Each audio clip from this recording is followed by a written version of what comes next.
안녕하세요. 이야기의 목사입니다. 코로나 팬데믹이 길어지면서 점점 이제 성도님들의 신앙이 많이 이제 느슨해지지 않았나 싶습니다. 그러면서 한편으로는 지금 분위기가 이제 엔데믹 혹시 오지 않을까 하는 어떤 그런 이제 상황 속에 있죠. 한국 교회사를 보면은 조용한 나라 조선이었죠. 조선에 이 선교사님들이 들어오던 그런 과정 또 그 이후에 보면은 우리 일제강점기나 또 6.25 시절에 우리가 많이 힘들었던 상황 속에서도 우리 선배들이 어떻게 신앙을 지켰는지 그런 모습을 좀 살펴볼 수 있습니다. 그런 내용들을 보면은 참 은혜롭기도 하고 오늘 우리 시점에서 그런 분들의 우리 선배들의 신앙을 이렇게 돌아보면서 한편으로 참 많은 도전을 받게 되죠.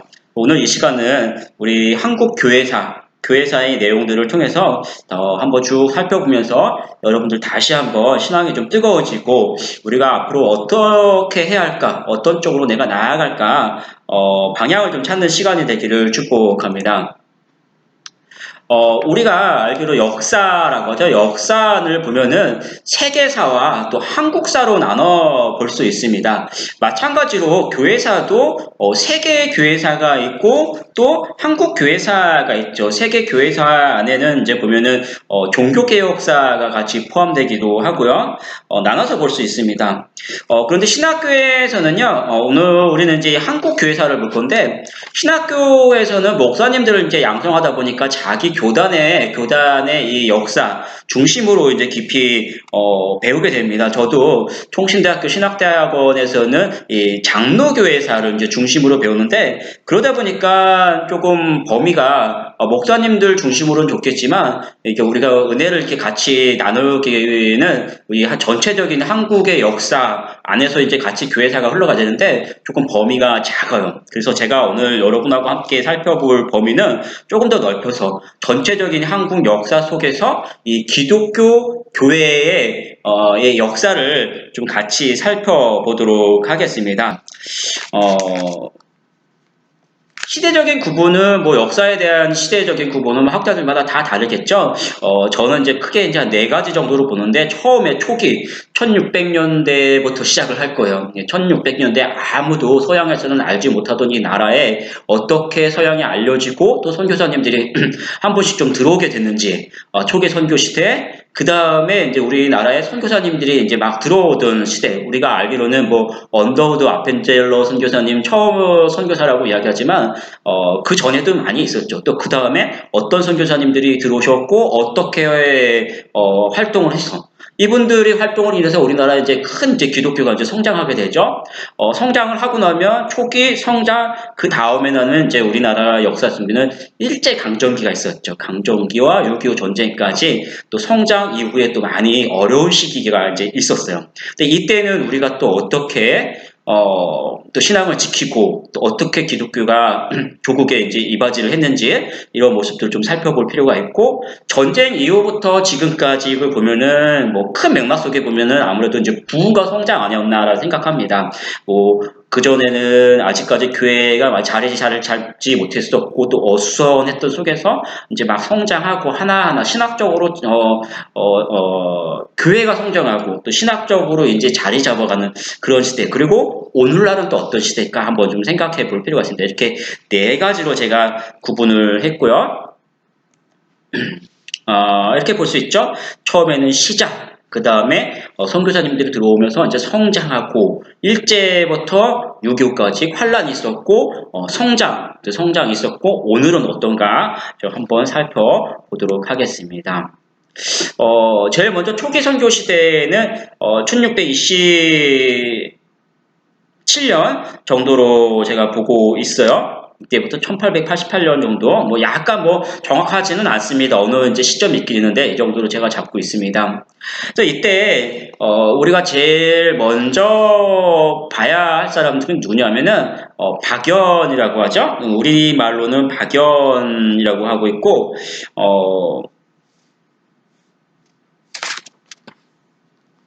네덜란드 분인데 벨트브레라는 사람이 있었습니다. 벨트브레.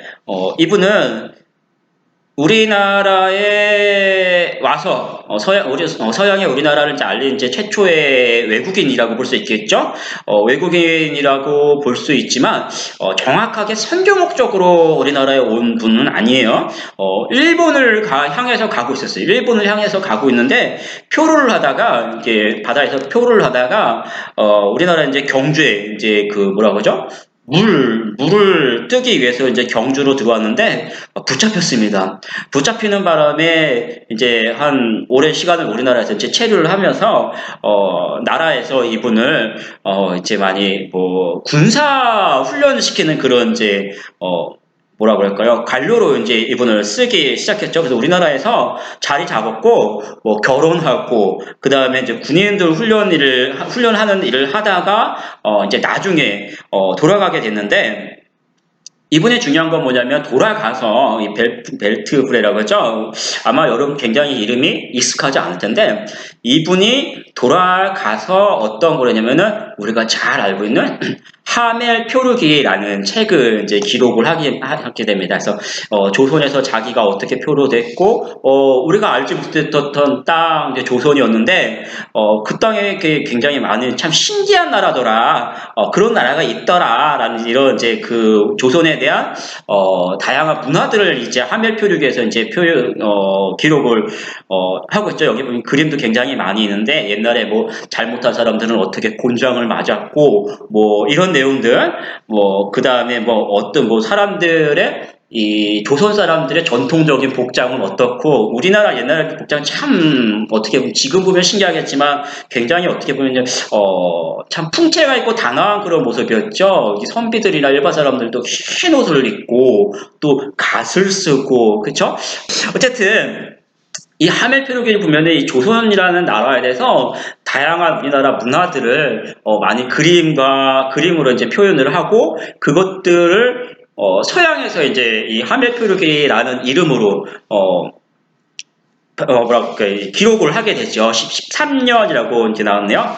그런데 이 책이 우리가 아마도 뭐 초중고에서 너무나도 익숙하게 잘 알고 있는 이 책인데 이 책을 처음으로 서양인이 이 벨트브레라는 사람이 서양에 가서 썼기 때문에 이 책을 통해서 그 전까지만 해도 아무도 조선이라는 나라가 있는지 몰랐어요. 그냥 중국, 일본 그런 줄 알았는데 이 책을 통해서 조선이라는 나라가 있구나라는 사실이 이제 알려지게 돼요. 이게 중요한 건 뭐냐면 그러므로 인해서 서양이 조선에 대해서 관심을 갖고 수교를 맺으려고 이때부터 이제 막 노력을 하는 거죠. 그러면서 한편으로는 이때 살며시 이 선교사님들이라는 사람들이 조선이라는 나라가 있구나 그곳에도 가야 된다라는 사실들을 이제 알려주게 되는 그런 시점에 굉장히 중요한 이 책이 이 하멜 표류기라는 책이죠. 우리가 뭐 초중고에서도 이제 역사나 이런 쪽에서 알게 되지만 같은 맥락에서 이런 것들이 이어지게 됩니다. 그래서 벨트브레라는 사람이 그래서 중요한 거예요.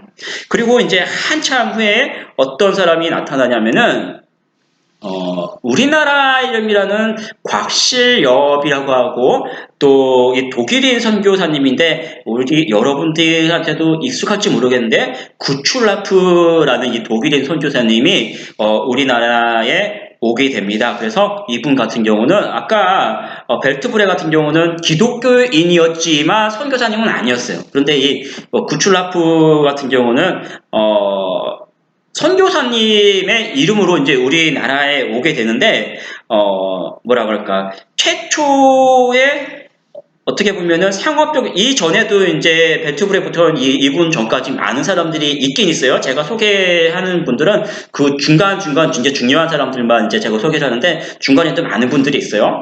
어쨌든 이 사이에 우리나라에 온 선교사님 중에 최초의 어떤 그 전에 보면 어떤 뭐 상업적으로 뭐 정치적인 목적을 가지고 온 그런 분들이 많이 있는데 이분 같은 경우는 어쨌든 순수 선교 목적의 선교사로 이제 우리나라에 오신 분이 됩니다. 근데 중요한 건 또 뭐냐면 이분도 역시 우리나라에 오신 선교사님은 맞는데 우리나라를 선교하려고 오신 또 선교사님은 또 아니에요. 근데 이분은 중국으로 가던 중에 1832년에 가던 중에 잠깐 한 2월 달에 우리나라 군산만에 이제 들러서 한 달 정도 성경하고 군산만에서 성경하고 교리 문서를 이렇게 좀 전달하는 그런 역할을 했습니다. 근데 중요한 건 뭐냐면 1832년 2월이라는 이 시점이 이 천주교회가 우리나라 잘 알고 있잖아요. 박해도 있었고 병인이나 이런 것들이 박해도 있었고 많은 사람들이 또 순교가 있었는데 그 천주교의 선교사들보다는 이 구출라프가 오셔서 기독교 복음을 전했던 것이 훨씬 먼저라는 그런 이제 역사적인 평가를 받고 있고요. 그 다음에 이분이 이제 잠깐 또 때에 돌아서 1832년 7월 7월에 25일인데 충남 보령에서 또 잠깐 또 머물다가 우리나라에 그러면 우리나라하고 이 독일이하고 이제 수교를 맺자 하는 그런 이제 소환을 우리나라 정부에 이제 올리게 됩니다. 올려서 이제 기다리는 동안 또 성경책, 의약품, 감자 이런 것들을 이제 주게 되는데 그 사건이 우리나라 외국인이 한국과 외국인이 처음으로 통상 수교를 맺었던 그런 역사적인 이제 기록으로 돼요. 왜냐하면은 뭐 선교도 선교지만 여기서 이제 서한을 올렸고 맺자라는 서한을 올렸고 그동안 많은 이제 물품들을 이 사람들하고 이제 주고받고 하면서 이런 이제 통상 외교가 있었으니까 역사적으로 이게 최초의 통상 외교다. 우리나라 이제 외국과 그런 평가를 맺게 되는데 어쨌든 이 구출라프가 우리나라 정부에 올렸던 그 수교 맺자라는 이 서신 결과는 좀 안타깝지만 안 된다. 교섭 불가라는 통보를 받고 떠나게 돼요. 좀 안타깝죠? 아무래도 이제 이 전까지는 우리나라에 알려지지도 않았겠지만, 그 당시에 어떤 뭐, 쇄국 정책이나 이런 것들이 워낙 강했죠? 뭐 그런 역할들이 있었습니다. 또 이제 많은 선교사님들이 있었는데 쭉 좀 넘어가고요. 그러던 와중에 우리가 잘 아는 선교사님인데 누구죠? 토마스 선교사님, 토마토 선교사님이라고 우리가 잘 알고 있죠. 이분도 우리나라에 오셨기 때문에 한국 이름으로는 여러분한테는 잘 이름 알려지진 않지만 최난헌이라는 이름을 가지고 오신 우리나라에서 이제 그렇게 불려지고 영국 선교사님입니다. 영국 선교회 소속이죠. 영국 선교회 소속인 선교사님이에요. 선교사님에서 이제 중국의 산동 지방에서 이제 활동을 하고 있었는데 이 조선 쪽에서 온 천주교들이 있었죠. 천주교들이 두 명이 이 토마스 선교사님을 만나게 되면서 이 조선이란 나라가 있는데 조선에서는 일단은 한자 문화권이다. 이 중국하고 비슷하겠죠. 자기가 이제 활동하고 그러면 내가 갈 수 있다라는 걸 알겠죠. 근데 한자 문화권이다. 그리고 우리 천주교들이 이 조선에서 굉장히 지금 박해를 받고 있다. 그런 사실을 이제 알려지게 돼요. 이 토마스 선교사님이 그래서 내가 어느 정도 이 한자 문화인지 좀 많이 배웠고 그렇게 상황이 힘들어? 그러면 내가 가서 천주교가 아니라 예수 이제 기독교 복음을 전해야겠다라고 이제 준비를 합니다. 준비를 하고 있던 와중에 어떤 일이 벌어졌냐면 이 정부의 병인 박해라고 하죠. 이 정부에서 우리나라에 있는 어떤 이제 외국인들을 그냥 다 안 되겠다 다 잡아다가 죽이는 그런 역할들을 이제 하게 되죠. 그래서 굉장히 참담한 이제 큰 순교가 이제 난리가 있었죠, 외국인들이. 그런데 이 사건을 계기로 이 영국에서, 뭐야? 우리나라 사람을 죽였어?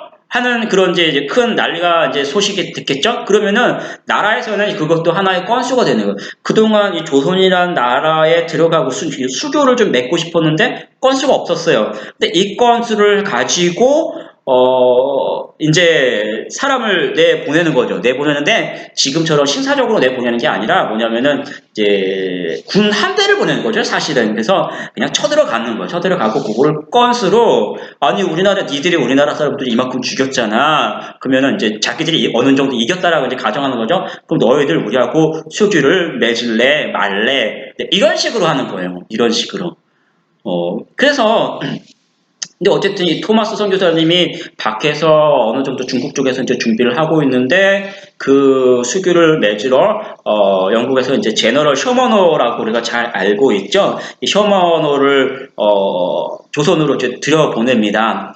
보내면서 이 토마스 선교사님도 어느 정도 우리나라에 이제 연락을 하면서 제가 정확하게 이름을 못하는데 그 조선의 그 뭐랄까 그 관문을 지키는 어떤 그 관료하고 좀 이게 있었어요. 그래서 통과를 할 줄 알았는데 우리나라 때 어떻습니까? 못 알아봤어요. 못 알아보고 그 제너럴 셔먼호를 불태워버렸죠. 그 대동강에서 불태워버리고 토마스 선교사님도 들어갈 줄 알았는데 이제 그런 모습들을 이제 감지를 하면서 순교하실 거를 이제 미리 알았죠. 알고 품속에 성경책을 이제 가지고 이제 강으로 뛰어내려서 어떻게 됩니까? 이제 거기서 이제 오늘 그림이 보이나요? 이건 이제 사파입니다. 이제 우리나라 사람들이 그린 건데 이렇게 대동강에서 뛰어내려서 이제 강변에 이제 있었을 때 붙잡혔죠. 붙잡혔고 그곳에서 한가운데 보이죠? 그 부분에 이제 기도하고 아마 제가 정확하지는 않은데 제가 볼 때는 이 성경책 같아요. 이 성경책을 그 관료에게 자기를 이제 참수하는 그 관료에게 이 책을 받으시오 하고 이제 전해주고 거기까지 사명을 완료하고 그렇게 대동강변에서 들어오지는 못하고 발만 담그고 참수를 당하게 되죠. 이때가 나이가 토마스 선교사님 나이가 몇 살이었죠? 순교 당시 27살에 첫 발을 디딛고 순교를 하게 됩니다. 지금까지 토마스 선교사님께서 조선을 사랑하고 또 복음의 열정이 있으신 분인데 27살에 들어와 보지도 못하고 그냥 발만 담그고 이렇게 참담하게 이제 이제 순교하는 그런 모습을 이제 우리가 경험하게 되죠. 얼마나 보면은 믿음이 없는 사람들이 얼마나 허무할까 참 안타깝다라는 우리 생각을 하게 됩니다. 참 가슴 아픈 일이죠. 근데 역사는 그렇게 끝날 것 같은데, 후대 역사를 보면요, 이제 한참 또 있다가, 한 몇십 년 있다가, 또, 이제 우리나라의 다른 선교사님, 이제 마포삼열 선교사님이라고, 우리가 잘 알려진 분인데, 이분이 1893년, 한 30년 정도이죠? 1893년 4월에, 이제 활동을 하면서, 몇 명한테 이제 세례를 주려고 학습 문답을 하려고 하는데, 한 신자가 뭐를 갖고 왔을까요? 갖고 왔는데, 뭐를 갖고 왔냐면은, 한자로 된 성경책을 가지고 왔어요. 뭔지 알겠죠? 토마스 선교사님이 그 전에는 뭐 마쿠사님 선교사님도 아무도 없을 거라고 생각을 했고 그렇게 여겼는데 정확하게 이제 한자로 된 성경책을 가지고 왔을 때 그 성경책을 보면서 어느 정도는 들었겠죠. 토마스 선교사님의 순교에 대해서도. 근데, 그 선교사님 그렇게 젊은 나이에 이렇게 돌아가셨을 거라고 생각을 했는데, 그 책을 보는 순간에, 토마스 선교사님이, 헛되게 돌아가신 게 아니었구나. 그분이 던져진 이 성경과 그분의 피가 이렇게 흘러서 오늘 내가 이렇게 볼 수 있구나. 이렇게 이 조선이라는 땅에 30년이 지났지만 이렇게 신앙이 흘러가고 있었구나. 그분의 생명이 헛되지 않았구나라는 것들은 이제 확인하게 됩니다. 참 시원하죠. 토마스 선교사님이란 너무나도 안타까운 죽음 같기도 하지만 그 안타까운 죽음 위에 하나의 이제 생명이 또 다른 영적인 생명이 이제 흘러가고 있었다라는 것을 우리가 이제 볼 수 있게 돼요. 순교라는 것을 우리가 잠깐 생각해 볼 필요가 있는데요. 보면은 왼쪽이 되나요? 여러분들한테 보면은 우리나라 용인에 있는 순교자 기념관입니다. 여러분 기회가 되시면 꼭 한번 가보세요. 굉장히 유익한 곳이요. 이곳에 가면은 우리나라에서 순교하신 분들을 이제 많이 이렇게 모아놨어요. 전부는 아니에요. 중요한 분들을 이렇게 모아놨는데 보면은 위쪽에 있죠. 위쪽에 보면 이렇게 순교 여기에 모셔둔 그 분들의 이 순교자들의 어떤 이제 이름과 뭐 출신 어느 교단 출신인가 이제 쭉 이렇게 이만큼 굉장히 많죠. 셀 수 없어요. 그다음에 그분들에 대한 어떤 사진까지 또 밑에 보면 그 쭉 전시를 해놨어요. 그것들을 보면 굉장히 이제 숭고하죠. 저도 신대호 3학년 때 우리 동기 전사람들하고 마지막 이제 역사 시간에 이것을 이제 방문하고 같이 기도했는데 결국 우리 신앙이 어디로 가야 될까요? 이 순교자들의 그 피를 따라서 우리도 나도 앞으로 이 길을 가야겠다라는 그런 생각을 하게 되죠. 이렇게 많은 분들이 있지만 그 외에도 여기 없는 분들도 또 굉장히 많죠. 예를 들어서 보면은 일제 때 순교하신 분들도 그 다음에 뭐 저 제합리 사건이나 이런 거 보면 뭐 일일이 이름을 기록할 수는 없지만 그 교회는 있겠지만 다 이름을 기록할 수 없고 여기는 모실 수 없죠. 어마어마하게 많은 분들이 우리나라에서 이 믿음을 지키려고 복음 때문에 순교하신 분들이 굉장히 많이 있어요. 그 다음에 여기도 이제 서울에 가면 합정동 한강변 옆에 이 양화진 외국인 선교사 묘역이 있습니다. 저도 한 몇 년에 한 번, 우리 교회 와서는 인천이니까 잘 못 갔는데, 몇 년에 한 번 이제 여기를 이제 꼭 방문하게 되는 것 같아요. 뭐 교회에서도 좀 아이들하고 뭐 성경학교 때 여기 간 적도 있었고요.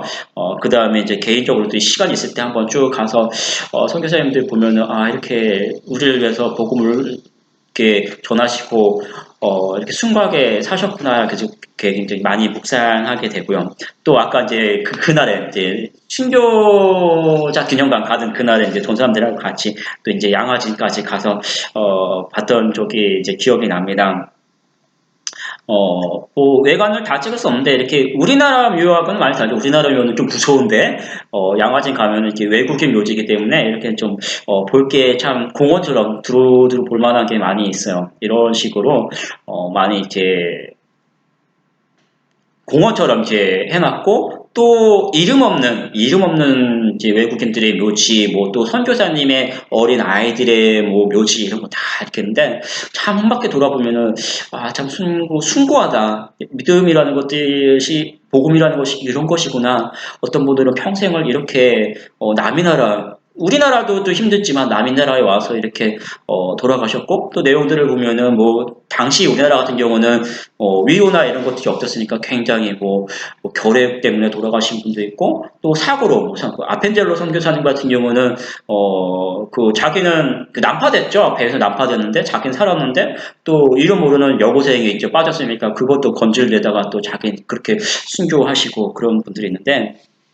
굉장히 많이 생각하게 돼요. 여러분들 기회가 있을 때는 있으면 한번 양화진 선교사님 묘지하고 순교자 기념관 꼭 한번 이렇게 가보시고 제가 추천을 드립니다.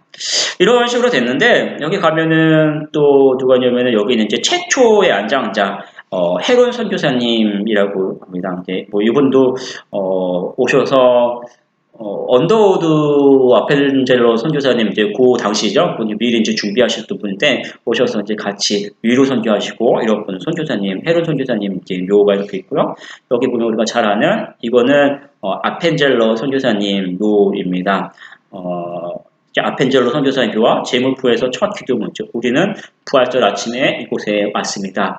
그날 사망의 권세를 이기신 주께서 이 백성을 얽어맨 결박을 끊으사 하나님의 자녀로서의 자유와 빛을 주시옵소서. 1885년 4월 5일 제물포에 상륙하신 첫 기도 뭐 이렇게 아펜젤로 선교사님 묘역도 여기 있고요. 그 다음에 보면은 이건 언더우드 선교사님 가족 묘가 이렇게 있습니다. 이런 외에도 우리가 알고 있는 선교사님들 묘역 또 우리 이런 분들이 대부분 우리나라 독립유공자 뭐 이런 분들 되시죠. 일제하고 많이 이제 부딪혔고 이런 분들이 굉장히 많이 있는데 수많은 선교사님들이 이 땅에 들어와서 생명을 바치게 되죠. 그러면 이제 복음이 뭘까? 복음이 뭔데 이분들이 이렇게 이 땅에 오셔서 자기 생명을 이렇게 바치고 자기 평생을 바칠 때까지 살아갈 수 있을까? 그런 거 많이 생각하게 됩니다. 또 우리가 이렇게 평안하게 예수님 믿을 수 있는 것이 또 얼마나 오늘 이제 큰 복인가 한번 생각하게 됐죠. 또 이런 분들 보면서 그러면은 나는 우리가 어떻게 신앙생활 해야 할까? 여러분 아마 살며시 생각이 지금 들죠? 그런 생각 참 수도 없이 많이 들게 돼요. 그런 시점이 아마 보면은 이제 토마스 선교사님의 첫 이 순교의 모습을 다시 한번 생각하게 되는 거죠. 그 다음에 또 많은 분들이 있어요. 많은 분들이 있는데 누가 있냐면은 중요한 분 중에 한 가지가 존 로스 선교사입니다. 스코틀랜드 분이에요. 존 로스 선교사인데 이분은 이제 1842년에 1915년 직속했네요. 이분은 어떤 분이냐면은 우리나라에 들어오지는 못해요. 왜냐면은 쇄국 정책이 있었으니까 외국인들 이제 병인 받게 때 이제 다 죽이고 못 들어오는 그런 상황이었으니까 이분 근데 그럼에도 불구하고 조선 선교를 하려고 하면 뭐냐면 선교를 하려고 만주에서 만주로 들어오는 이 조선인들을 선교의 전략으로 이제 삼아서 선교를 하시는데 그러면서 이제 이분이 만났던 분이 굉장히 우리나라에 어마어마한 역할들을 많이 하게 돼요. 특히 이제 특별히 어디냐면은 고려문이라는 어떤 이제 중국과 우리나라 이렇게 접경지대에서 이제 활동을 하시는데 이때 어떤 사람을 만나냐면 이응찬이라는 사람을 만나는데 이분으로부터 조선 말을 먼저 배워요. 조선 말을 배우고 그 다음에 어떤 사람을 만나냐면 이제 계속 그 만주 쪽으로 온 사람들이죠. 백홍준, 김진기, 이성하라는 사람을 이렇게 만나는데 이 사람들이 누구냐면은 백홍준, 김진기, 이성하라는 사람이 이 로스 선교사님에 의해서 우리나라에 최초로 세례를 받은 그런 세례를 받은 이게 한국에 어떻게 보면 세례 교인이라고 할 수 있는 거죠. 이 존 로스 선교사님 그런 역할을 하셨어요. 그 다음에 이후에 이제 계속 이제 만나 사역을 하게 되는데, 이 만주의 홍삼을 이제 당시는 이제 홍삼 교육이 많았죠. 홍삼을 팔러온 서상윤, 서경조라는 사람을 만나는데 이들이 이제 복음을 듣고 선교사님 굉장히 많이 도와주는데 성경 번역을 같이 많이 도와주게 돼요. 그래서 1886년 10년 만에 최초로 신약 선서를 전서를 이제 번역을 마치게 됩니다. 그리고 그 책의 이름을 이렇게 발음이 되나요? 예수 강셰일 1887년. 그러니까 서기를 얘기하는데 1887년에 이제 이 책이 쓰여졌다. 예수 성교 전서죠, 전서. 성교 전서, 예수 성교 전서. 그렇게 이 책을 처음으로 10년 만에 번역을 마치게 됩니다. 그러면서 이 책을 이제, 조선말로 이 책이 쓰였으니까 이 책이 이제 조선에 이제 들어와야겠죠? 들어오는데, 쉽게 들어올 수 있을까요? 국경에서 뭐 이거 뭐야 우리말로 이제 불어모서 하냐 이거 외국거 아니야 다 압수당하죠. 대부분이 압수당합니다. 근데 이 책을 우리나라에 들여오는 방법이 뭐냐면 한 장 한 장을 뭐냐면, 이 새끼를 꽈어요. 새끼를. 이 뭐, 홍삼 장사들이 새끼를 꽈서, 그거를, 뭐, 이제 짐덩이를 해서, 이거를 가지고 와서, 다시 풀 넣어서, 붙여서, 이 책으로 만들었던 그런 내용을 갖고 있어요. 참, 마음이 쉽지 않죠? 우리가 오늘 이제 성경전서 한 권을 볼 수 있게 참 감사하다라는 거예요. 옛날에 이게 안 돼서 그런 식으로 일일이 써서 그거를 또 통과하려면 또 새끼를 꽈서 또 그 피려면 또 꼬다가 또 찢어질 거 아니에요. 얼마나 조심스럽게 했어요. 그를 봤으니 얼마나 굉장히 책 하나에 참 은혜로운 책이라고 볼 수 있겠죠. 근데 이 책이 이제 보면은 오늘 우리는 뭐 한 집에 뭐 성경책 몇 권씩 가지고 다 한 사람이 뭐 한두 권씩 가지고 있고 또 교회도 막 비치하고 있지만 이 당시는 그렇게 성경을 참 오늘 보면은 우리가 그런 과정도 있는데 시간 없어서 성경 못 본다 이러면 하면 안 되겠죠. 그러니까 참 우리가 성경책을 가지고 있다는 굉장히 큰 은혜고 여러분이 성경책 이런 것들 보면은 정말 성경에 여러분 손자국 침자국 땀자국 눈물 콧물 다 배어 있어야 돼요. 그만큼 우리에게 성경이라는 건 큰 은혜고, 이 성경, 여러분 가진 성경 안에 여러분 눈물, 콧물, 이거 읽으면서 기도하고, 하면서 또 눈물 흘리고, 또 이렇게 하나님 앞에 또 기도하면서, 이 여러분이 가지고 있는 성경이, 예, 우리는 그냥 일주일에 한 번, 뭐 예배 때 갖고 온 책이 아니라, 그 여러분의 성경책 안에 뭐가 있어야 돼요? 여러분의 삶과 또 신앙의 어떤 치열한 흔적과, 그리고 이 성경책 안에 배어 있어야 돼요. 저도 가끔 이제 보면 이제 기도하다가 뭐 거기 뭐 침 튀긴 것도 있고 막 눈물을 흘리면서 기도하는 거 있잖아요. 자꾸 성경책에 바꾸고 막 그런 경우도 있는데 성경책 안에 여러분 그냥 먼지가 쌓이는 게 아니라 여러분 신앙의 어떤 치열한 흔적이 한번 좀 쌓여 있을 만큼 배어 있을 만큼 성경을 우리가 사랑하고 아낄 줄 알아야 합니다. 그러면서 이 조순노스 선교사님이 이제 뭐 최초의 이제 기독교인들 이제 세례를 이제 베풀고 또 성경을 이제 번역을 하죠. 그러면서 아까 그 사람 중에 이제 큰 역할을 했던 사람이 누구냐면 서상윤이라는 사람인데 이 서상윤도 마찬가지로 돈누스 선교사님한테 세례를 받고 이런 성경 번역에 많은 도움을 줬어요. 그 다음에 이분이 이제 다시 돌아와서 자기 고향에 교회를 세우는데 이게 최초의 한국의 최초의 교회가 되는 거예요. 1883년 5월 16일 이제 황해도 이제 자소성년의 이제 고향에 최초의 한국의 교회를 세우게 됩니다. 그래서 이름을 이제 뭐 옛날에는 송천교회, 근데 이제 부르다가 이제 소래교회라고 하는데요. 여기서 이제 나중에 언더우드 선교사님이 오셔서 목회를 담당하게 돼요.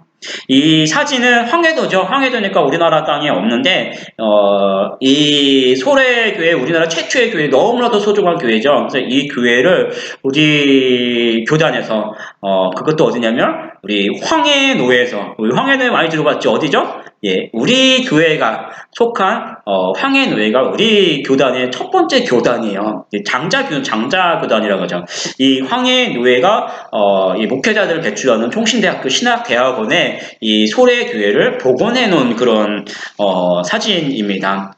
여기 한옥으로 이렇게 그 구조를 이제 그대로 이제 복원을 해놨어요. 저도 저희 기숙사 바로 위에 이제 있어서 전도사님들이 여기 이제 밤마다 여기서 이제 기도를 하는데 그 기도 소리가 웅냥웅냥 웅성웅성하죠. 밤마다 되면은 그래서 기숙사에서 들으면은 뭐 주여 소리도 나고 자다가 보면은 뭐 와글와글 개구리 음소로 막 여기서 기도 많이 하시고 이제 그런 기도 생각이 나요. 그래서 여기서 기도도 많이 하고 특별히 이제 구조를 보면은 이제 안에서 보면은 니은자로 됐어요. 이렇게 보이시죠? 니은자로 이렇게 돼서 한쪽이 약간 깁니다. 왜 그럴까요?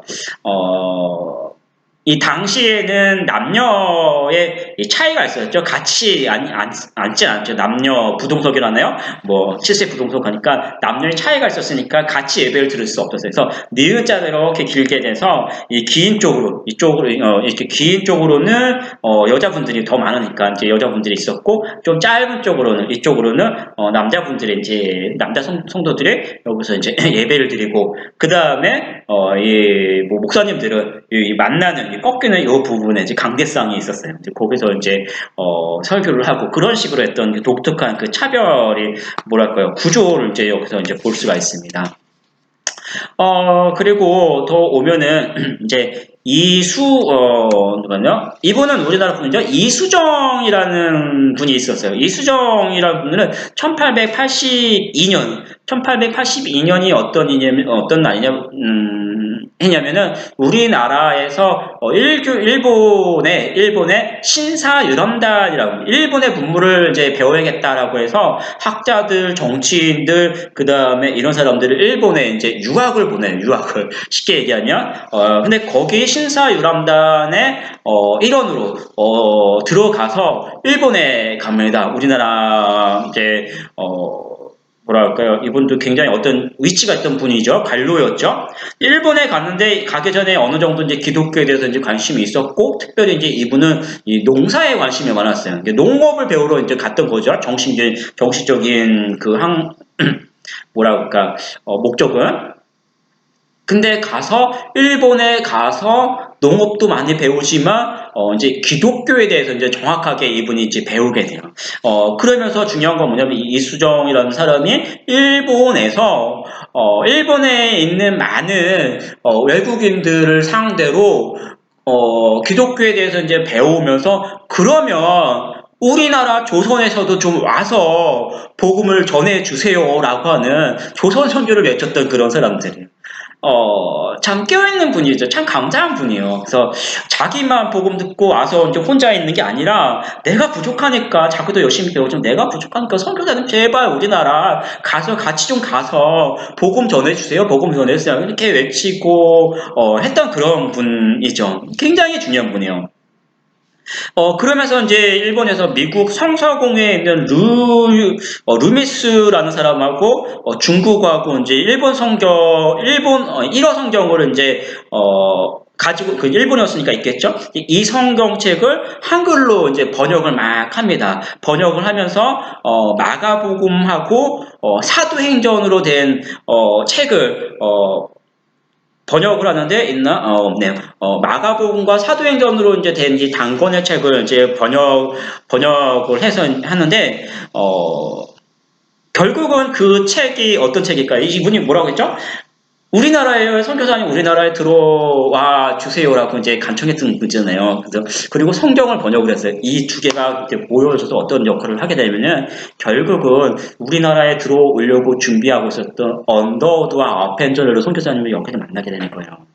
그래서 일본에서 언더우드와 아펜제노 선교사님이 이수정과 함께 조선으로 이제 귀국할 때 같이 들어오는데 그때 언더우드 선교사님 속에는 품에 뭐가 있다고요? 이수정이 번역했던 그 마가복음과 사도행전 책을 언더우드 선교사님이 이 책을 가지고 성경책을 가지고 우리나라에 들어오게 되는 거예요. 그런데 생각해 볼 게 뭐냐면요. 통상적으로 기본적으로 어느 나라든지 이 선교사님들이 먼저 그 땅에 들어가서 어느 한참의 시간이 흘러서 그들이 말과 문화를 배운다는 건 그만큼 오래 걸리죠. 말과 문화를 배우면서 들어가서 한참 후에 성경이 번역되는 게 기본적인 과정이겠죠. 어느 나라는 다 그래요. 그런데 우리나라만큼은 선교사님이 오셔서 우리나라에서 성경이 번역된 게 아니라 우리나라 사람에 의해서 성경이 벌써 번역된 거를 선교사님이 들고 오는 아주 독특한 케이스가 우리나라 케이스예요. 어,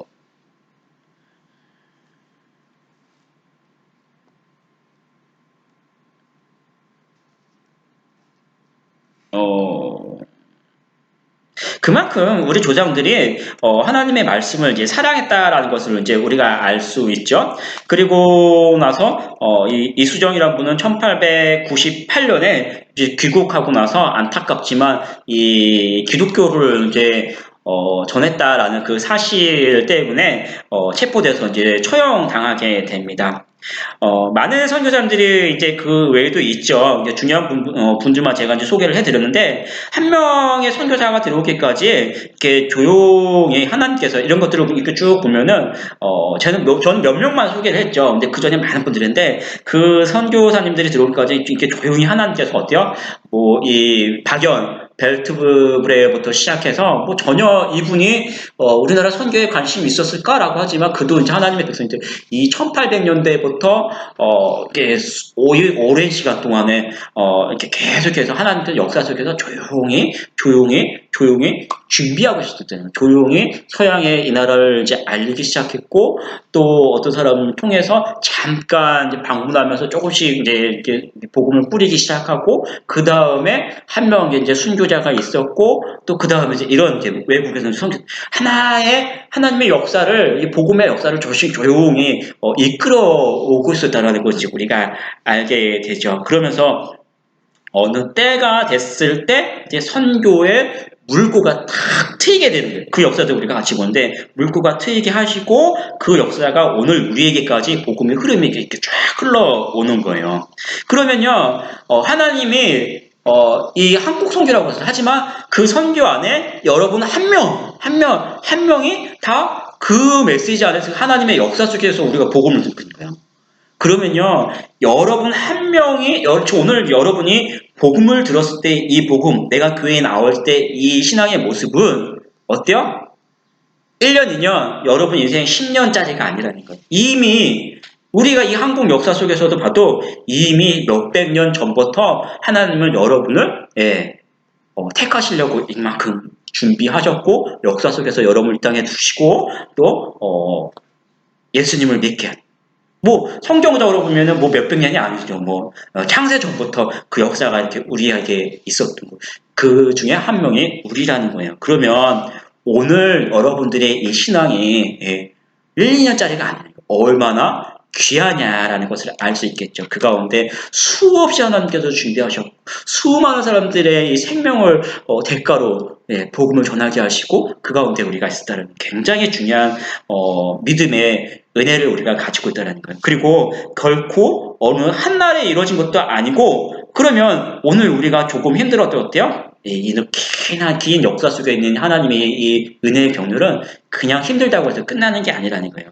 구원의 계획과 또 우리 교회, 이 나라를 위한 역사가 결코 오늘 많이 우리가 힘들죠. 코로나 때문에 힘들고 뭐 역사적인 뭐 정치 경제 속에서 힘들지만 그것 때문에 끝나지 않는다라는 우리 끝나지 않는다라는 거 여러분 잘 기억하셔야 돼요. 아이고 내가 코로나 때문에 힘들다, 아프다, 힘들다, 뭐 사회가 왜 이렇게 어렵지 그것 때문에 끝나지 않아요. 왜요? 이만큼 긴 역사가 있는데 그 중에 그 은혜로 나를 때까지는 하나님 그렇게 매섭지지 않아. 그만큼 값지다라는 걸 여러분 잘 기억을 하셔야 돼요. 이런 역사를 통해서 이 땅에 이제 복음의 시작이 되었다라는 걸 여러분 잘 기억을 하시고, 그러면 이후에, 마지막에 선교사님 누가였죠? 이수정까지 오고, 동시에 이제 언더드와 아펜젤로 선교사님이 이제 들어오게 되는 거예요. 그러면서 이제 선교사님들 통해서 이 땅에 많은 선교사님들이 이제 급기야 이제 막 오게 돼요. 그때는 이제 저는 뭐 1889년에서 뭐 한 1910년 뭐 이 정도를 삼았는데 정확하진 않고 그런데 한 가지 여러분 좀 생각해 보세요. 그러면 우리나라에 본격적으로 선교사님들이 들어오게 된 계기는 뭘지? 라고 한번 생각해 보죠. 어느 시점일까요? 이전에는 서양의 조선이라는 나라가 알려지지 않았는데, 그나마 이제 박연, 벨트브레를 통해서 이제 알려지고, 많은 사람들이 관심을 갖고 있다가, 내지는 세국 정책으로 이제 선교사님들 들어올 수 없는데, 어느 시점에 들어와요? 왜냐면 이제 들어온다는 세국 정책이 풀렸다라는 거죠. 그런 결정적인 계기가 뭔 줄 아십니까? 1882년 5월 달에 제물포, 여러분 제물포가 가까운 것 같으면서도 먼 것 같죠. 근데 오늘 좀 찾아와 보려는데 5월달에 제물포 해안에서 뭐가 있었냐면 우리나라하고 최초로 조미 수호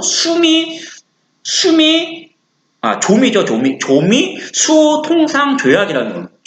조선과 미국 조미 수호 통상 조약이라는 거를 체결을 하고 나서 미국과 통상 체결을 하고 나서 미국이 이제 다른 나라랑 체결하게 됐죠. 그러면서 외국 사람들이 합법적으로 들어오게 되고 거기와 함께 이제 선교사님들이 들어오게 되는데요. 이 역사적인 이 조미 수호 통상 체결 이 제무표였는데 그 정확한 장소가 혹시 어딘 줄 아십니까? 바로 여기에요, 여기. 이 화도진 공원, 우리가 잘 알고 있죠? 저도 전도하러 자주 가요. 이 화도진 공원에서 최초로 이 미국하고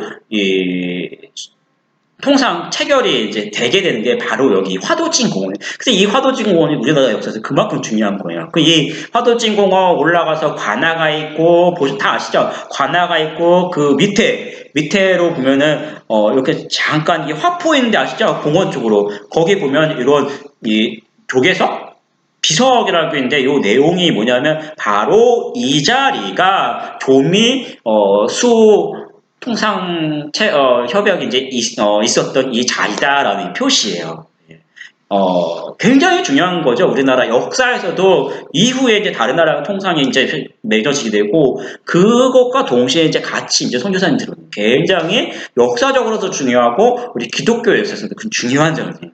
여러분이 공원에 많이 가셨는데 그 내용을 이제 한번 제가 다시 가르쳐드립니다. 그러니까 제물포라는 자리가요. 당시는 먼저 굉장히 큰 도시 이름이 오늘날처럼 무슨 동 하지 않으니까 재물포라는 자리가 굉장히 큰데 바로 우리가 살고 있는 이 동구 일대예요. 일대 재물포가. 네, 동고 중부 되겠죠? 여기서 협약이 있었던 거예요. 자, 볼게요. 그러면서 이후에 이제 선교사님들이 들어오는 거예요.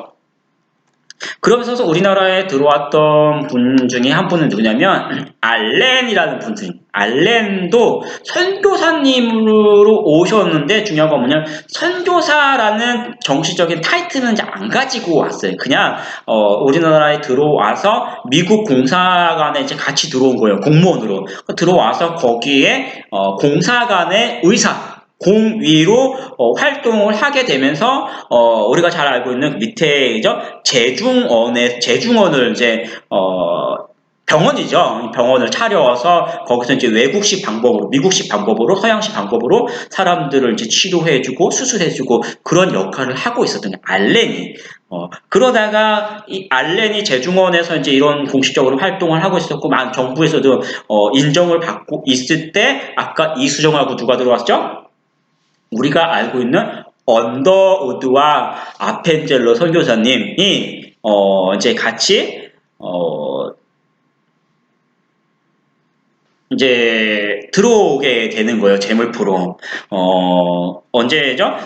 최초 이 두 분은 우리가 잘 알고 있는 최초의 선교사님이다라고 알고 있잖아요. 그러니까 이전에는 우리나라에 복음을 전하려고 오셨던 이미 많이 있었어요. 그런데 이 언더우드와 아펜젤로 선교사님은 최초의 선교 목적으로 선교사라는 타이틀을 가지고 우리나라에 들어왔던 분이 언더우드와 아펜젤로 선교사님. 그 다음에 이분들이 그런 타이틀을 가지고 왔기 때문에 많은 활동을 할 수 있었던 것이죠. 근데 이분들도 마찬가지로 이 제중원에서 알렌하고 같이 사역을 했던 거예요. 예. 조금 더 이제 제가 말씀드릴 건데, 1885년 4월 5일, 아까 잘 안 나왔죠? 부활주일에 언더우드 아펜젤로 선교사님 부부가 동시에 제물포에 입국을 합니다. 사실 제가 이렇게 쭉 보면서 역사를 공부하면서 봤는데, 어떠냐면, 동시에 들었다라고 우리가 굉장히 잘 아는데 그 뒷이야기가 뭐냐면은 살짝 우리나라 감리교하고 이제 감리교 대표가 아펜젤로 선교사님이고 장로교 대표가 이제 언더우드 선교사님이 되겠죠. 근데 어디가 맞냐면은 이제 아무래도 장로교 더 많이 보셨죠? 근데 이제 그 얘기를 가지고 뭐냐면 같이 들어온 게 아니라 살짝 언더우드 선교사님이 뒤 배 꼬무니로 살짝 한 발 앞서서 내렸다라고 얘기를 하는 사람도 있습니다. 그래서 장로교가 더 많아진 거 아니냐라고 얘기를 하는데, 이 역사를 본 사람은 역사를 공부를 해보면 뭐라고 하냐면은, 제일 먼저 아펜젤로 선교사님이 마누라가 내렸더라라고, 그게 정답이에요. 그렇게 이야기를 합니다. 이게 같이 손잡고 땅 하고 내린 게 아니라 그냥 자연스럽게 내렸는데, 제일 먼저 그 앞에 아펜젤로 선교사님 부인이 있었다고 합니다. 그렇게 이제 시작을 하고, 이분들도 어디요? 1885년 4월 5일에 제물포에서 또 내렸다고 그죠? 아까 그 통상교역에 있었던 그 자리에 이제 포고 같은 건데요. 그 제물포에서 내렸다고 하는데, 그 제물포 자리가 어디냐면요, 이 비석에 있죠?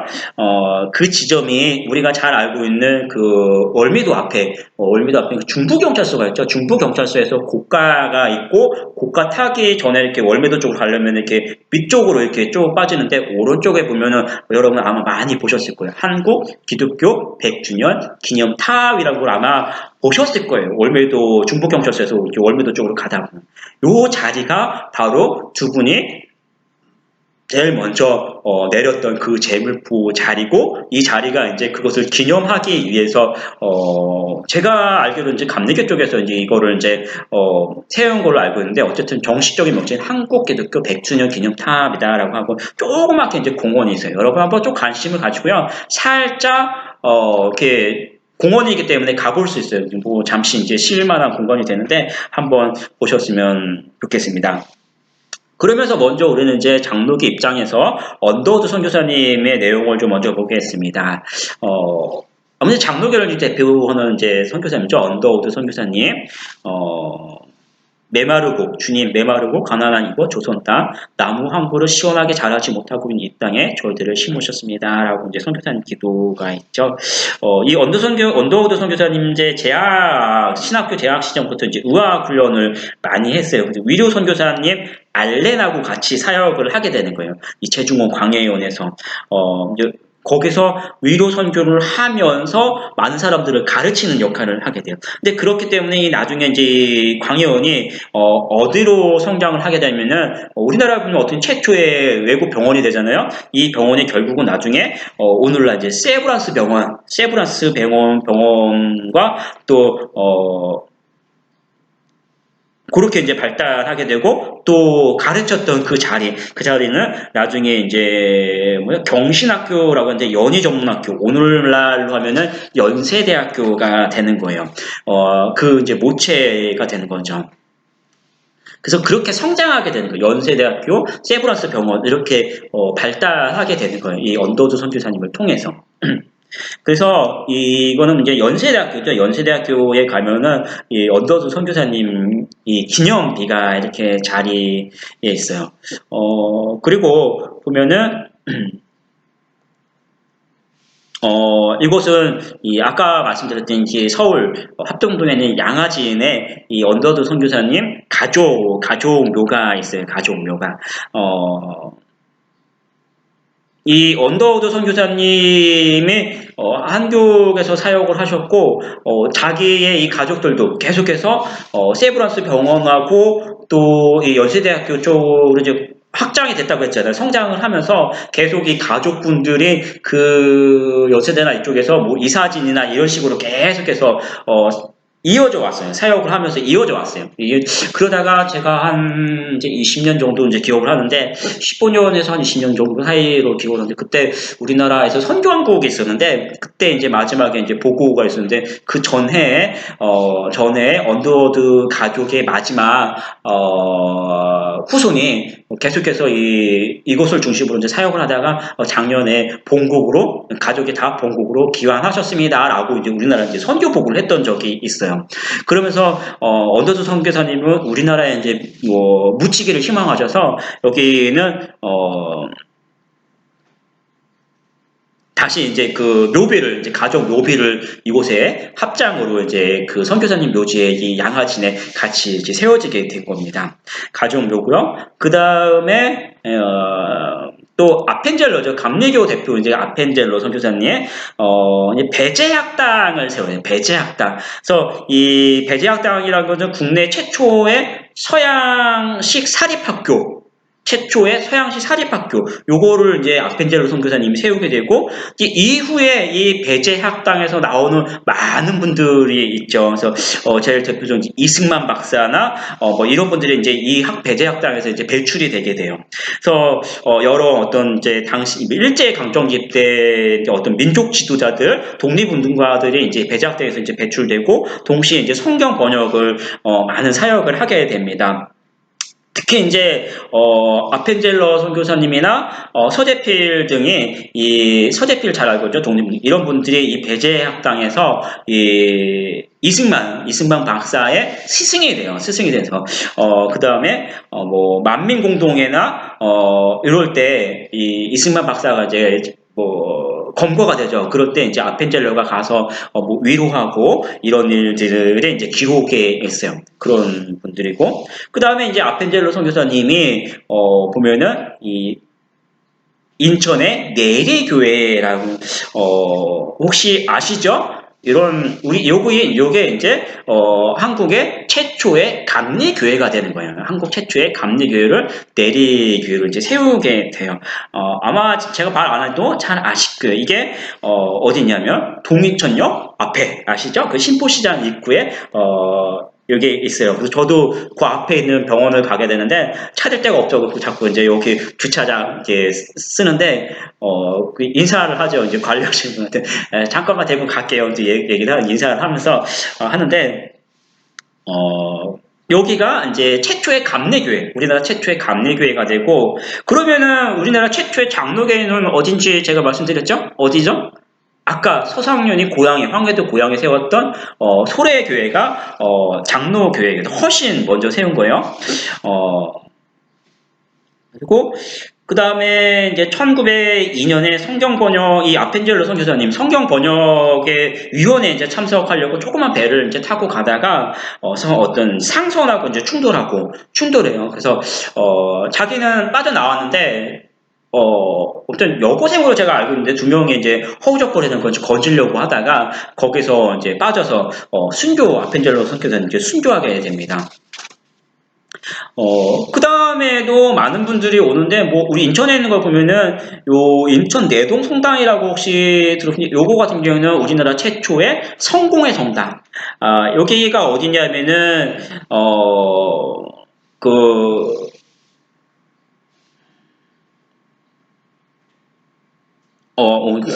홍해문 있죠? 홍해문 그 위에 있어요. 홍해문 위에. 예. 그래서, 여러분 한번 이제 기회 되시면 여기 한번 가보세요. 뭐 크진 않은데도 이렇게 보는 것처럼 서양식이고 굉장히, 고즈넉하다? 굉장히 이국적이면서도 아담하게 이렇게 좀 볼만한 그런, 여기가 최초의 성공의 성당이고, 그 다음에 제가 이제 뭐 여러 구경거리 삼아서 이제 많이 이제 봤던 것 중에 한 가지가 뭐냐면은, 강화도에 가면 거기도 최초의 성공의 성당이 있다고 하는데, 거긴 뭐냐면은 사진 안 담았습니다. 거기는 최초의 성공의 한옥 성당이 또 강화도에서 이제 헷갈리는데 그렇게만 아시면 될 것 같아요. 그래도 뭐 우리 장로교가 아니니까. 그 다음에 이제 이 무렵 이제 언더우드 선교사님, 아펜젤러 선교사님을 이어서 그 다음에 이제 많은 어떤 뭐, 성공회, 뭐 호주 장로회, 뭐 캐나다, 뭐 남장로회, 친례회, 뭐 감리회, 뭐 구세군 이런 분들이 이제 막 이제 같이 이제 들어오는 거예요. 그 이후로 들어오면서 많은 선교사님이 들어오면서 많은 이제 활동을 하게 되죠. 근데 이 선교사님들이 우리나라에 들어오셔서 많은 활동을 하게 되는데, 뭐 나중에 제가 정리도 하지만 제일 대표적인 건 뭐냐면은 아무래도 교육사역, 학교들을 많이 세우고 또 한 가지는 병원 사역을 굉장히 많이 합니다. 특별히 이제 장로교, 감로교 이제 연합으로 제일 먼저 세웠던 것 중에 한 가지가 뭐냐면은 1906년에 이제 감로교와 장로교 이제 연합으로 최초의 4년제 학교로 이제 인가를 받는데, 그 학교가 바로 숭실 전문학교, 오늘날 이제 숭실대학교가 되는 거예요. 그다음에 1910년에 최초의 대학을 이제 인가를 받죠. 우리나라 이제 정부에서. 그래서 최초의 이제 4년제 대학교가 되고, 그 다음에 이제 그 당시에는 그렇기 때문에 여기를 졸업을 하게 되면 아무래도 이제 기독교 계통이니까, 평양식 신학교 쪽으로 이제, 진출을 한다든지, 내지는 도미죠. 또 미국 쪽으로 이제 유학 가는 그런 이제, 쪽으로 많이 발전. 이곳에서도 마찬가지로 우진단에 굉장히 많은 민족 지도자 이제 뭐 대표적인 사람들을 많이 배출하게 됩니다. 뭐 당시에 이제 공부하던 그런 뭐 사진이죠. 그 다음에 많은 이제 학교를 줬다고 했죠. 그런 학교 중에 선교사님들이 들어오셔서 이제 세웠던 학교 중에 또 한 가지가 뭐냐면은, 영화초등학교라는 건 뭐냐면은 우리나라 최초의 초등교육기관, 영화초등학교라고 해요.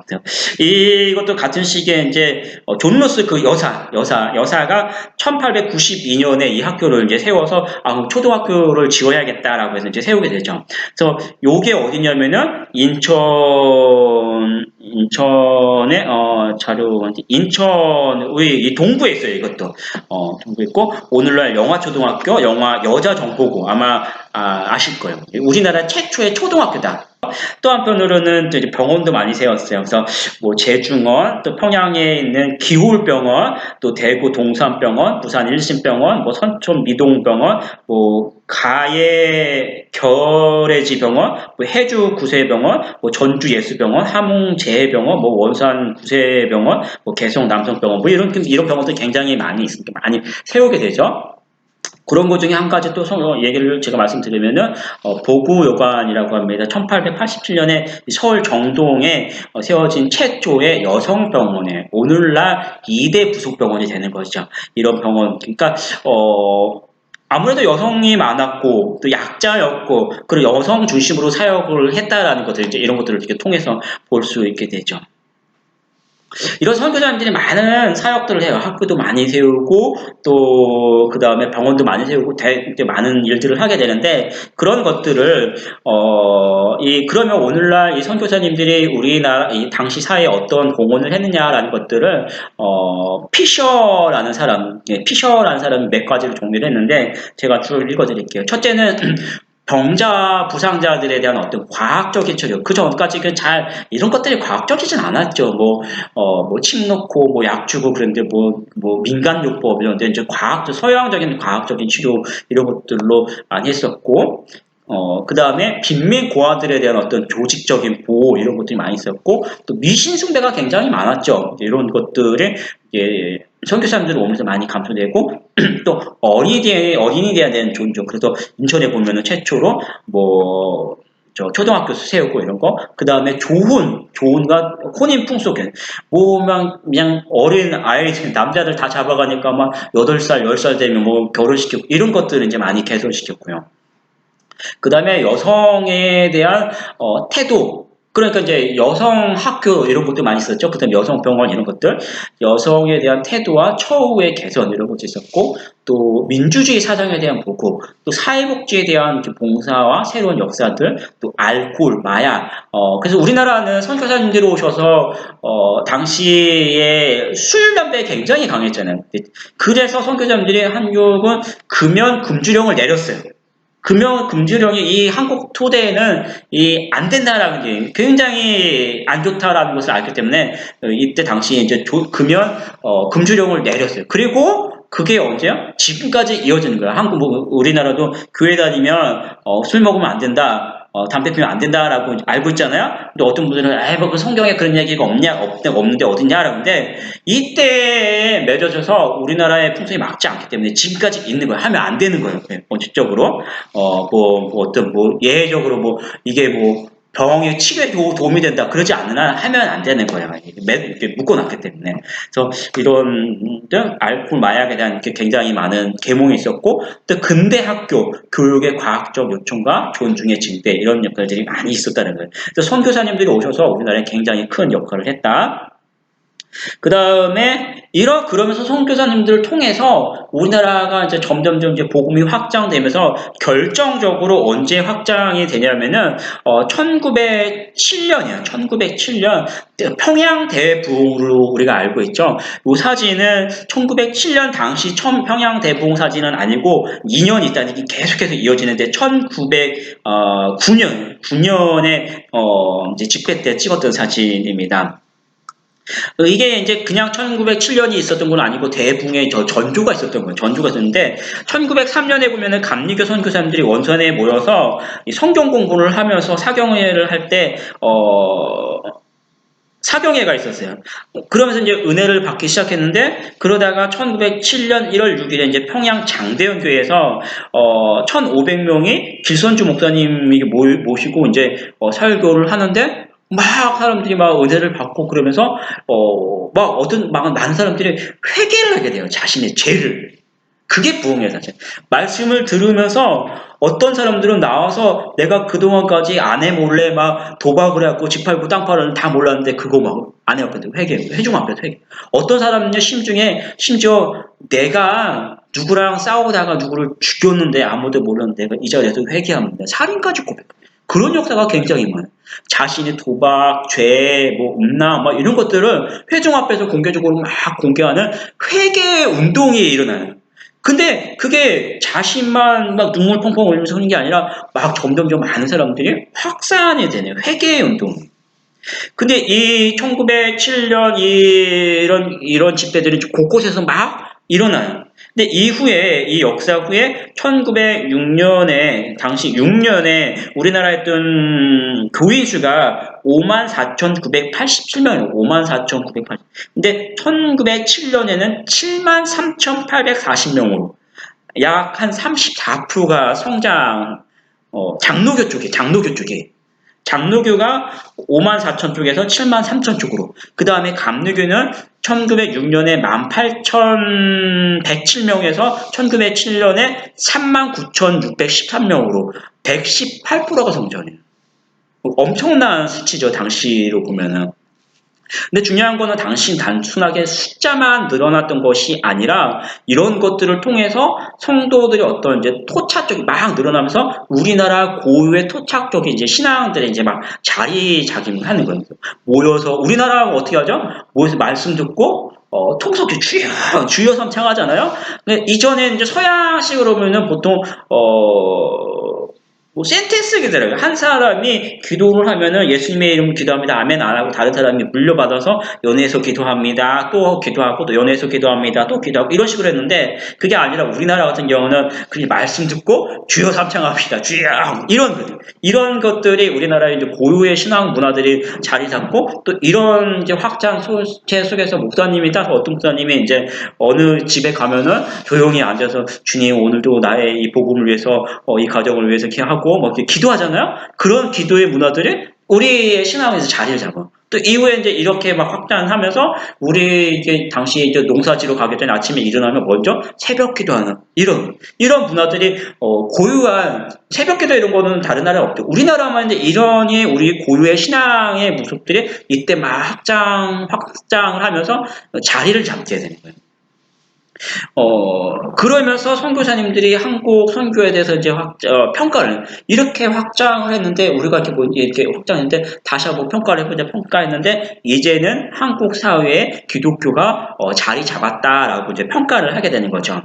중요한 건 뭐냐면은 또 한 가지 평가를 해보면 이 평양대봉 이런 것은 단순히 숫자만 늘어났던 것이 아니라 이 고유한 우리나라의 신학적인 신앙 문화가 자리를 잡은 성장과 함께 자리를 잡고 그러면서 한 가지 뭐냐면 이런 자리를 잡을 때는 이들이 그냥 숫자만 늘어난 것이 아니라 자리를 잡고 또 한 가지는 이들 안에는 분명한 회심의 역사가 있었다라는 말씀과 회개가 있었다라는 것이 그 안에 중요하게 이제 자리를 잡니다.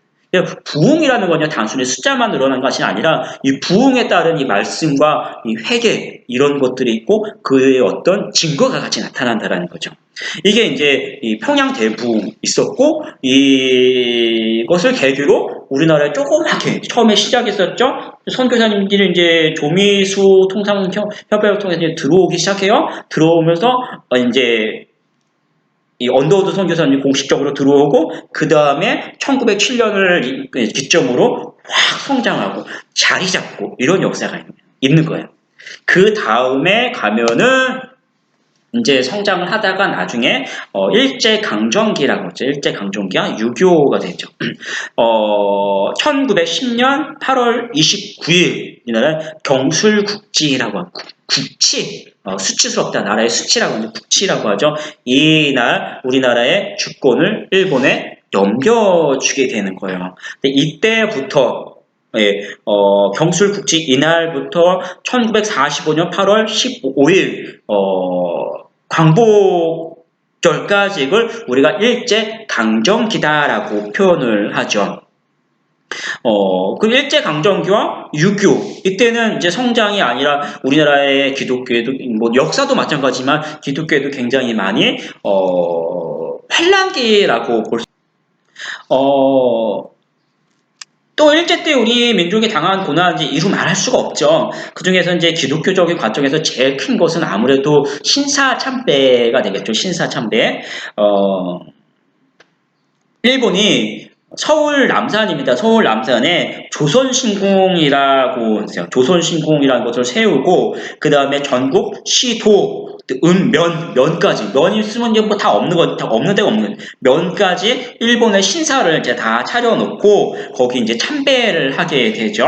아마 아시는 분들 많이 아실 거예요. 그리고 뭐라고 하냐면은 이 신사는 뭐 절간이 아니다. 우상이나 종교나 우상이 아니고 우상 숭배죠. 그죠? 그런데 우상이 아니라 우리나라에 있는 그런 어떤 중요한 것이니까 여기에 우리나라라는 거 알고 너희들이 여기서 국민의례를 해라. 국민의례. 예.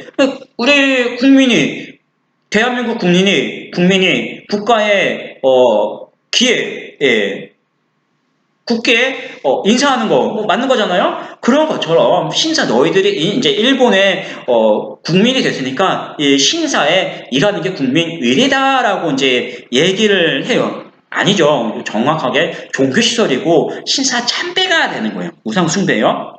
그렇기 때문에 기독교에서는 이것들을 이제 안 하려고 노력을 했죠. 그래서, 그러면서 관공서, 국립학교, 교원, 학생, 기독교인들한테 굉장히 강의를. 그러면서 우리 기독교적인 관점에서 뭐냐면은, 안 하려고 하는데 결정적으로 1938년 우리 장로교 제27회 총회 때 이 문제를 이제 다루게 되는데 교회 목사님들은 당연히 안 된다라고 하잖아요. 안 된다라고 하려고 했는데 그 총회장 안에 총회장 안에 일본 순사들이죠. 순사들이 총검 들고 와서 다 이제 자리 잡고 있는 거예요. 그러면서 그래도 안 된다라고 하겠죠. 그럼 하고 그래서 뭐라고 하냐면은 총회장이 들어왔는데 총회장이 이것은 이제 가부를 따시겠죠. 뭐 이제 찬반이 막 있고 이게 되냐 안 되냐라고 얘기를 하고 그러면 이제 회의하겠습니다라고 하는 게 당연한 일의 절차인데 그렇게 하지 않고 총칼을 들고 와서 총회장이 들어와서 묻지 않고 신사 다음 건은 신사 참배권입니다. 가결되었습니다. 땅땅땅 두들기고 가버렸어요. 예, 이게 무슨 어떤 목사님들의 뭐 찬반 뭐 이게 있어야 되잖아요. 없이 그냥 가결시켜버리고 가버린 거예요. 이거 말도 안 되는 총회죠. 우리 교단의 흑 역사 중에 한 가지가 되는데 그거는 우리 의지가 아니라 어떻게 이제 그냥 끌려간 그런 의지가 되게 되죠. 그 다음에 이 신사 참배에 대한 어떤 반대 운동들이 그냥 이제 일방적으로 이제 교회에서 막 나타나게 되는 거죠. 독립운동과 같이. 그렇기 때문에 그 독립운동 때 이런 참배하고 마찬가지로 수많은 선교사님들이 학교들이 다 이제 여기서 일어나니까 학교 폐쇄가 있었고 또 선교사님들 이제 우리 목사님들 이런 분들 막 계속 다 잡아다 드리고 투옥하고 또 순교하고 그런 역사가 있었죠. 그때 순교했던 분들 이제 제일 대표적인 게 우리가 잘 알고 있는 주기철 목사님이죠. 소양 주기철 목사님. 7개월 뒤, 이 신사참배 뒤에 7개월 뒤 신사참배를 거부를 이유로 이 교회가 워낙 큰 영향을 끼치고 있으니까 이 당시 평양 산정형 교회죠. 이게 목회를 심호하고 있었던 이 주기철 목사님 계속해서 네 번째 투옥이라고 했는데 네 번째 투옥되고 1943년 모진 고문 끝에 순교 네 번 투옥됐다라는 건요. 한 번 막 끌려가서 뭐 이제 형을 다 살고 만기 투 보내서 또 거기서 또 뭐 반대 운동하고 또 형 살고 그게 아니고요. 한번 붙잡아다가 엄청나게 고문을 하는 거예요. 고문을 하다가 이 정도면 반 죽음이겠죠. 그러면 그 모습을 집에 보내는 거예요. 그러면 집과 성도들이 봐라 너희들 하면은 이렇게 된다라는 걸 보여주는 거예요. 또 시간이 되면은 또 다시 잡아들이는 거예요. 예, 그냥 여기 아직 병치레도 못했겠죠. 그래서 또 그냥 반 죽음 고문을 하고 또 보내주고 너 이렇게 그래도 너희들 숨어 있을 거야? 이런 식으로 이제 얘기를 하는 거예요. 네 번을 그렇게 하고 결국은 44년에 순교하게 되는데요. 선교사님 수기가 있죠? 제가 잠시 읽어 드릴게요. 주 목사를 연행하자마자 지하실에 끌어다 놓은 시미즈가 형사는 주 목사님을 먼저 거꾸로 매달아 놓았다. 그리고 주전자에 고춧가루를 풀었다. 피가 머리로 쏟아지고 눈알이 당장 빠질 듯 했다. 코로 입으로 들이붓는 고춧가루물은 뇌수를 끌어 흔들며 단숨에 숨통을 막았다. 목구멍이 찢어지고 콧속이 타는 듯 했다. 얼마 만에 혼절, 다시 의식이 돌아오자 그들은 주 목사를 천장에서 끌어내려 엎드려 놓고 등을 발로 밟고 옆구리에 밟히지를 했다. 코로 입으로 들어갔던 고춧가루물이 다시 조금씩 밀려 나왔다. 그들은 주 목사를 의자에 묶어놓고 전기 고문을 했다. 전기 찜질을 하셨으니 이번에는 손톱 소재를 해드리지. 대나무 바늘로 손톱을 쑤시고 발톱을 굽였다. 그때 호련히 주 목사의 입에서 찬송이 흘러나왔다. 이 세상 험하고 나 비록 약하나 늘 기도 힘쓰면 큰 권능 얻겠네. 주의 은혜로 대속하여서 피와 같이 붉은 죄 눈같이 희겠네. 내 마음이 약하여 늘 넘어지오니 주 예수 힘주사 굳세게 하소서. 주의 은혜로 대속하셔서 피와 같이 붉은 죄 눈같이 희겠네. 이런 식으로 굉장히 고달픈데 수기를 보면은 이 주기철 목사님은 뭐라고 기도를 하셨냐면 기도 후에 하나님 한 번에 세게 하면 힘든데 이렇게 기니까 긴 걸 내가 못 이기겠습니다. 그런 식으로 괴롭고 그거를 내가 이겨낼 수 있을까 기도하면서 하나님 도우심으로 이제 순교를 하시게 되죠. 사진이죠. 주기철 목사님 장례 때 찍은 사진이라고 합니다. 주기철 목사님 이후로도 많은 분들이 이제 순교를 하시죠, 순교. 그러니까 중요한 겁니다. 이런 환란 속에서 우리는 끝까지 믿음을 지키고 순교로 우리 신앙을 지켰다라는 것들을 우리가 이제 알 수 있습니다. 오늘날 코로나 때문에 우리 신앙이 많이 약해졌다. 또 아유 코로나 때문에 내가 교회 못 가겠다라고 하는데 이런 모습을 보면은 우리가 어떻게 신앙생활을 해야 되는지 아마 잘 아실 거예요. 무너지고 약한 모습이 아니라 환란 속에서 우리 신앙을 지키려고 더 억세게 일어나는 우리 성도들이 되기를 축복합니다. 이런 기독교인들의 순교와 또 이런 속에서 우리 믿음을 지키고 오히려 일제에 앞장서는 그런 모습이 있었고요. 또 그 앞에는 이제 민족의 지도자들이 있었죠. 몇몇의 지도자들만 제가 소개를 해드리겠습니다. 많은 분들이 있죠. 많은 분들이 많이 알려진 분요. 남강 이승훈 선생님. 이분은 이제 도산 안창호 선생님 연설을 듣고 이제 감명을 받아서 했다고 합니다. 총칼이 아니라 우리 민족의 힘을 키워야 한다라고 하면서 오산학교를 설립을 해요. 그래서 일제 때 이 오산학교를 통해서 독립운동가들이 굉장히 많이 있고 많이 나타나고 또 오산학교 통해서 민족 주주들이 이제 많이 나타나죠. 배출이 됩니다. 오산학교를 세우고 또 인재 양성에 많이 힘써요. 도산 안창호 선생님하고 굉장히 많이 이제 영향을 받죠. 그리고 본인은 3.1운동 때 민족대표 33명 중에 한 명으로 이제 역할을 하게 되고요. 또 잘 아는 고당 조만식 선생님, 이분은 조선의 간디라고 하죠. 이분도 마찬가지로 총칼이 아니라 우리의 힘을 길러서 우리의 힘으로 무찌르자라고 했던 그런 것 중에 한 가지가 물산장려운동이죠. 물산장려운동이라는 것은 국산품을 애용하자, 그래서 우리의 힘을 더 기르자라고 하면서 그것의 한편으로 뭐냐면은 국산품 애용과 일제 물품 사용하지 말자라는 거죠. 그래서 민족 경제력, 민족의 힘을 기르자라는 그런 운동을 합니다. 이런 식으로 이제 애국 운동을 하는 거예요. 그러면 한번 생각해 보세요. 이 고당 조만식 선생님 물산 장려 운동으로 우리의 힘을 기르자라고 하는데 오늘 코로나 이 시점에서 우리의 힘을 기르면서 이 한국 교회가 조국에 영향을 끼칠 수 있는 애국은 뭘까요? 제가 생각할 때는 코로나 속에서 성도들이 힘써서 교회를 위해서 또 조국을 위해서 기도하는 게 오늘날 이 시점에서 우리의 애국이 아닐까 싶습니다. 그런 거 한번 생각해 볼 필요가 있고요. 그 다음에 여성도 있었어요. 김마리아 여사라고 우리가 잘 알고 있죠. 대한민국 애국부인회라는 걸 이제 형성을 하고 이제 항일투쟁을 하게 되고요. 이분은 이제 고문 후유증으로 1944년에 이제 소천이죠. 돌아가시게 되고요. 그 다음에 또 잘 알고 있는 도산 안창호 선생님, 있죠. 이분은 국내에서도 많이 활동하셨지만 국외에서도 이제 독립운동을 많이 하셨고요. 특별히, 이제 큰 역할도 많이 했는데 상해 임시정부의 국무총리 대리로 활동을 했었고 또 흥사단이라는 걸 결성을 해서 교민들에게 이제 독립운동을 많이 하고 또 미국에서는요 그런 이제 인권이나 이런 것들을 인정을 해서 몇 개 주, 이제 캘리포니아주에서는 11월 9일을 도산 안창호의 날로 이제 지정을 해요. 그 다음에 2012년에는 이제 세계 인권이죠. 그런 그런 명분으로 인권 명예전당. 그래서 아시아인 최초로 안창호 선생님의 그 이름과 이제 발자국이 미국에 이제 헌정이 되는 그런 이제 역사가 있어요.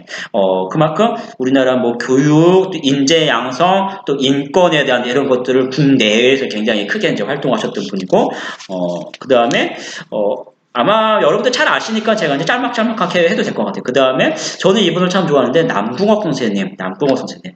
이분은 원래 당시에 이제 벼슬이 있으셨던 분이에요. 그래서 관료로 활동하셨던 분인데 1980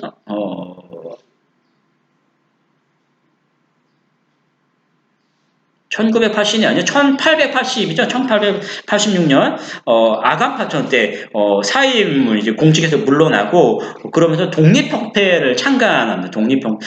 황선신문 창간하고 하면서 이런 것들을 통해서 만 백성에게, 독립에 대한 역할들, 그 다음에 뭐, 우리가 어떻게 되는지, 뭐 이런 것들을 이제 막 굉장히 크게 이제 역할을 했어요. 그러다가 이제 고향에 오셔서 고향에서 뭐를 이제 학교를 개교를 합니다. 한서 중학교라죠? 아이고.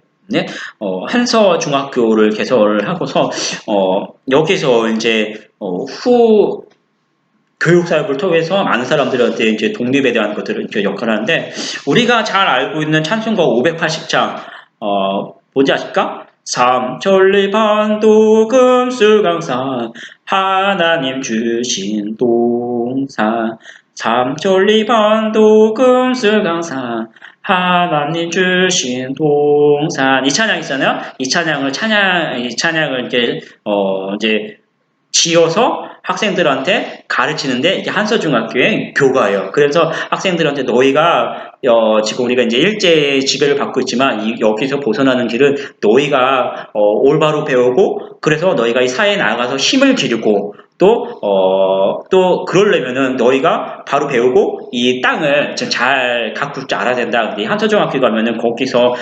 학생들하고 농사지로 가시고 또 배우고 농사지는 크게 이제 당시 할 수 있는 일이니까 그러면서 이제 농사지로 가면서 교장 선생님이죠. 그 선생님 삼천리반도 금수강사 찬양 부르고 또 뒤에서 또 학생들도 이제 교가 경찬사 부르고 이 학교 교정에는 이렇게 무궁화 우리나라를 이렇게 상징하는 무궁화 이 바라 무궁화가 이렇게 있고 지는 것 같지만 또 핀다. 우리나라도 지는 것 같지만 반드시 또 핀다. 이렇게 학생들한테 가르치고 피고 지고 그런 선생님이 교육가이면서도 큰 독립운동을 하셨던 선생님이 저는 이분 참 좋아요. 그리고 이런 역할을 하셨고, 또 보면은 우리가 잘 알고 있는 분죠. 우남 이승만 선생님, 박사님, 또 뭐 대통령이 되죠. 이분은 조금 조심스러운 게 이제 아무래도 우리나라에서 이제 초대 대통령이기도 하고, 그러면서도 이제 독재나 뭐 이런 문제, 이런 것 때문에 이제 현재 시점에서는 이제 찬반이 많은 이제 분위기 때문에 제가 이제 언급하기에는 좀 조심스러워요. 그러나 어쨌든 이분 역시도 이승만 대통령이죠. 박사님 마찬가지로 독립운동에 대한 어떤 공이나 또 기독교 입장에서는 이제 빼놓을 수 없을 만큼 큰 역할을 하셨던 분, 이제 그 역할을 우리가 이제 부인할 수 없죠. 특히 이제 중요한 것은 이 애국지사로서 많은 이 애국지사들에게 복음을 전하고 그 영향력이 컸던 만큼 복음을 전하고 그들을 이제 개도시키는데 굉장히 큰 역할을 했었고요. 또 이제 미국에서 교포 중심으로 독립운동을 많이 하시다가 후에 이제 독립 후에 우리나라에 와서 초대 대통령을 이제 역임하게 되죠. 그런 역할을 하셨습니다. 그리고 이제 광복 후에는 또다시 우리나라가 이제 6.25 전쟁을 맞이하게 되죠. 근데 이제 6.25 전쟁도 중요한데, 이 6.25 전쟁 이후에 뭐냐면은, 1950년 6월에 전쟁이 터졌을 때는 우리나라 피난민이요, 160만 명 정도 된다고 해요. 그런데, 전체 인구가 160만 명 가운데 피난민이 한 10만 명 정도라고 해요. 10만 명. 그런데 중요한 건요. 51년이 무슨 날인지 아십니까? 일사후퇴 때는 10만 명이 아니라 한 100만 명의 160만 명 중에 100만 명의 피난민들이 있다고 발생했다고 하는데 대부분은 어디로 갔나요? 대부분 부산 대구로 가신 거죠. 부산 대구로.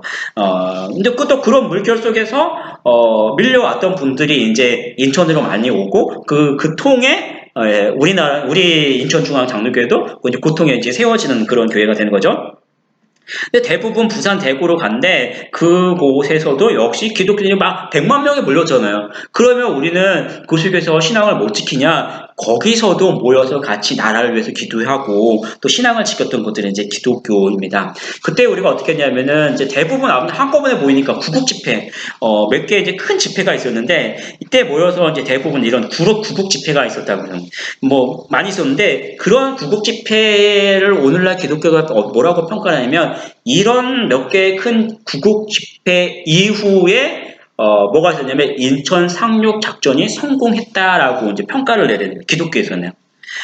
사실 이 인천 상륙작전은 전쟁 역사, 전쟁의 전략에서는 불가능하다라는 그런 걸 잘 알고 있잖아요. 왜냐하면은 잘 아는 게 서해에는 밀물 썰물이 있으니까 우리가 봐도 썰물잖아요. 썰물에 뭐 매교까지 물이 나가는데 그 군인들이 어떻게 들어와요? 어떻게 그냥 들어와도 못 들어오는데 뭐 엄청난 군수 물자 못 들어오잖아요.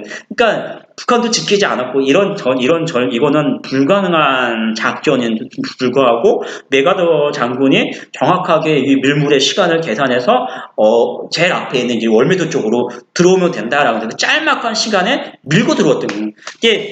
이것이 가능했던 거는 뭐 한 사람뿐만 아니라 그 뒤에서 우리가 이제 기도했기 때문에 이제 가능하다라는 그런 이제 기독교의 이제 평가가 있었습니다. 이런 국국 집회가 전쟁통에도 있었고요. 그 다음에 또 많이 모였던 게 이제 큰 집회 중에 하나가 이제 바피얼스 목사님 이제 내한 이제 요거는 전쟁 때 있었어요. 전쟁 때 있었는데 여기 54년은 전체 전쟁 후에 찍었던 사진을 제가 이제 보내드리는 거고요.